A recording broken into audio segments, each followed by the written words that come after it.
Hi guys! So you want to learn how to tune a piano. I'm going to show you what works for me and you can try it and see if it works for you.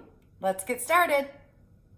Okay, so there's a couple things you're going to need to tune a grand piano. One,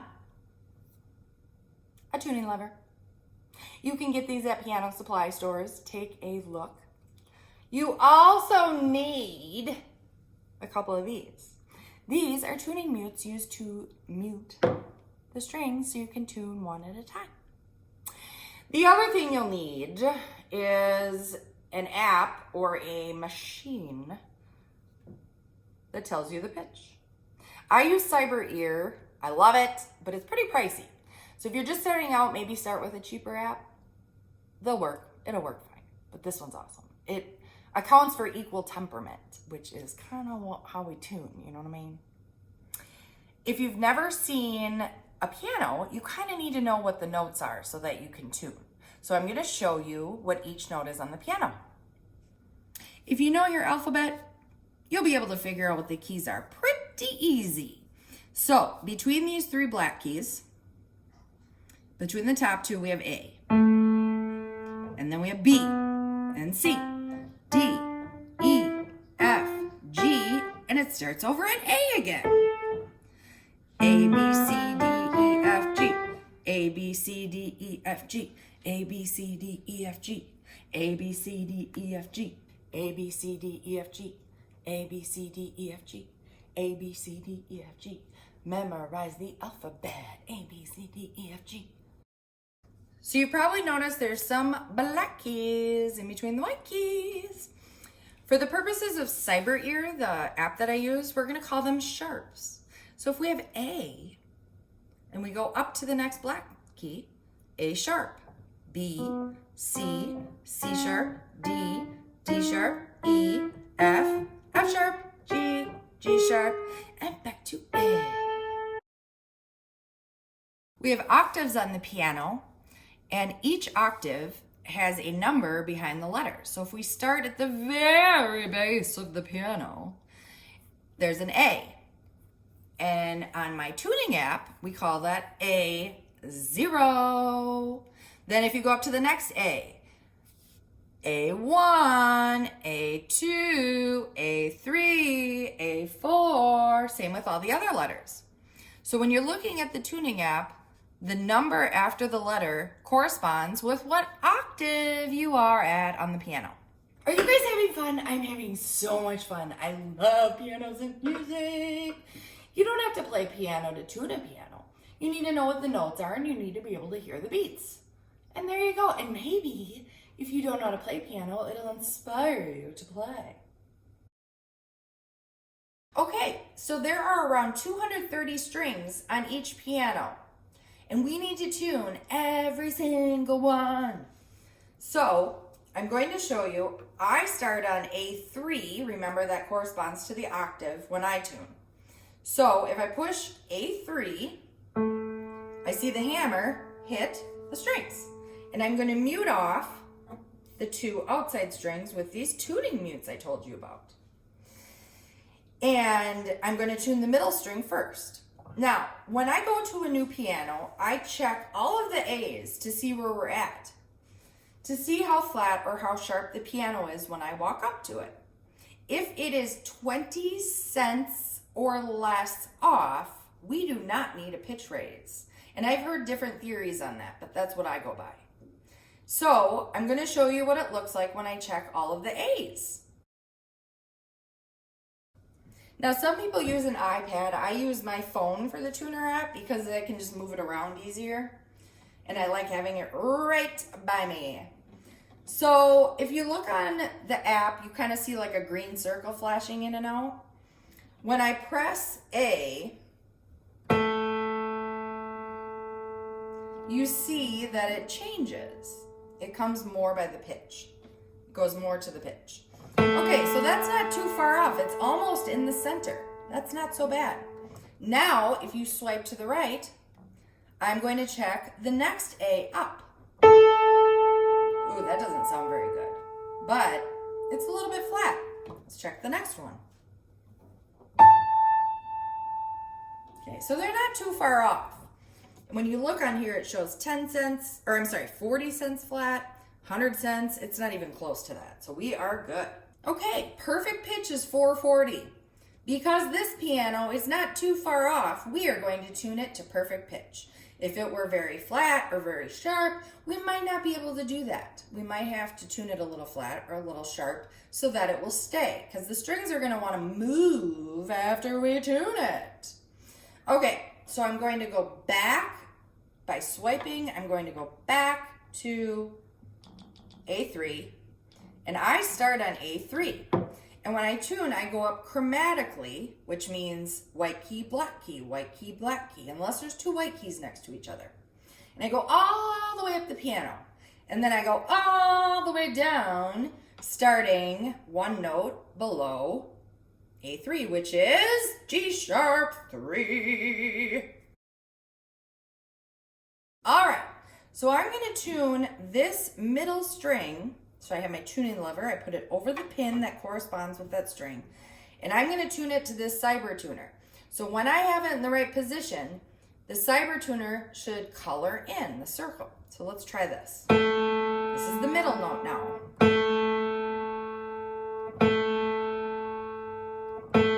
Okay, now can you see the tuning lever moving? Probably not. You want to make tiny, teensy, tiny little movements. If you pull it so that you can see that I'm doing that, it's probably too much and you might break a string. So be easy on yourself. It happens. All right, let's go back. Oh.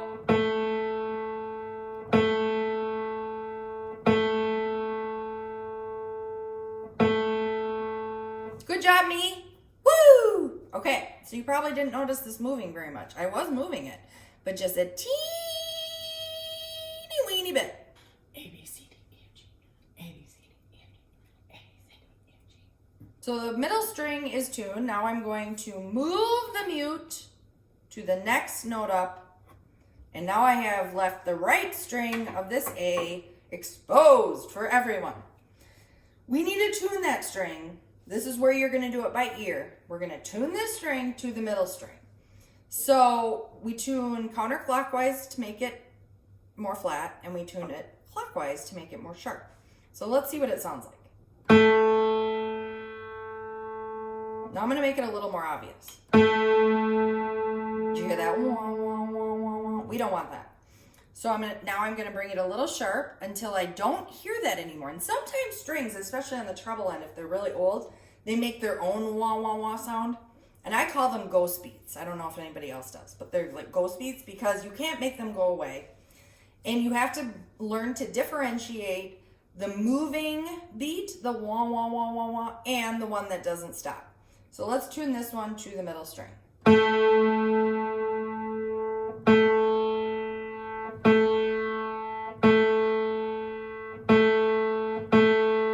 Okay, that sounds better. Then we move this mute over to where the right one was, and we tune this one. Let's make it really flat so that you can hear it. Oop, a little bit.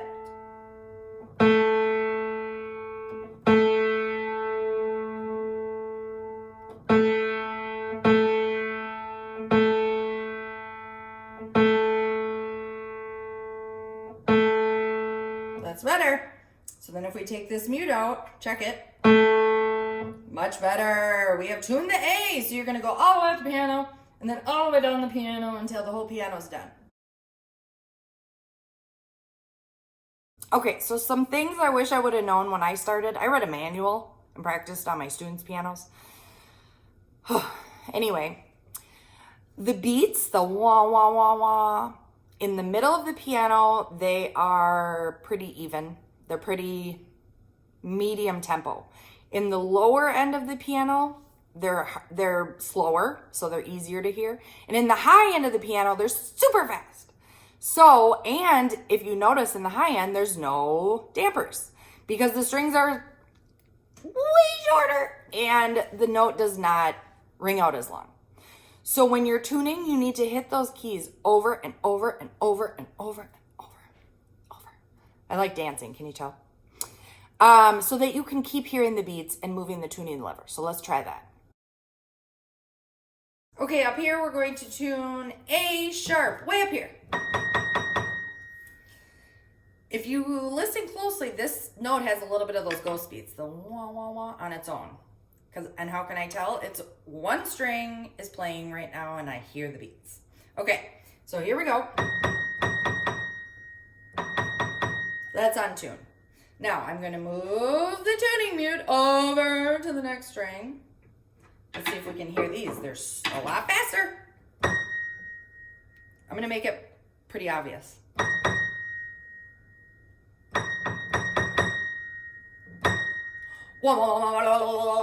Hear that? Okay. So, again, do not move this super hard or a lot. We're going to bring them together by pressing the note over and over.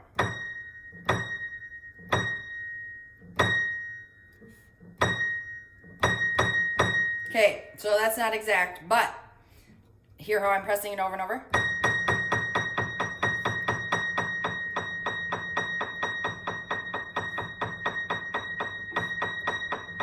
See? Okay.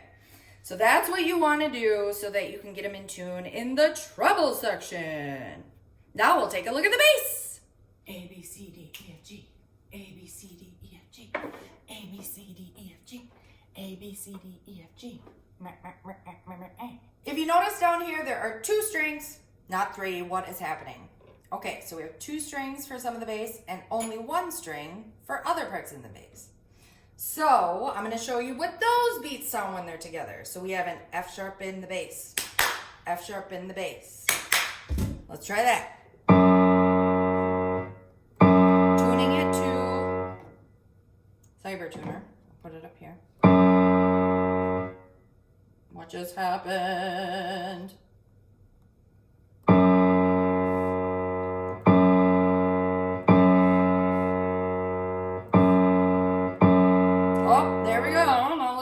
Sounds like. Now instead of moving the tuning mutes up, I'm moving them down another string. See